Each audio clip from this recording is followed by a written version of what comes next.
So make sure that you have your collar on first.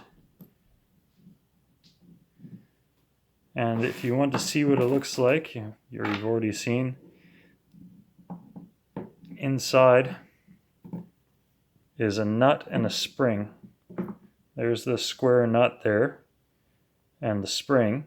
And that's where you're going to screw the back end into. So put your collar back on. Just put the end in, see how it's threaded there?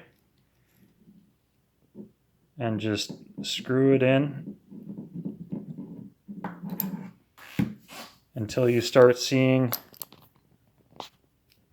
the metal nut, the square nut,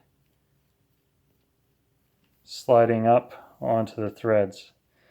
All this spring does, and the end on the back end, is to hold the key in. So it doesn't really matter where you put the tension on this, because it doesn't make a huge bit of difference.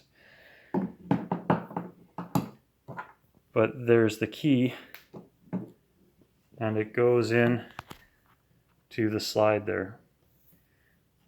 And that's all it's doing. Okay. And then it just applies a tension when you get it into the dimple, which is on the side right there.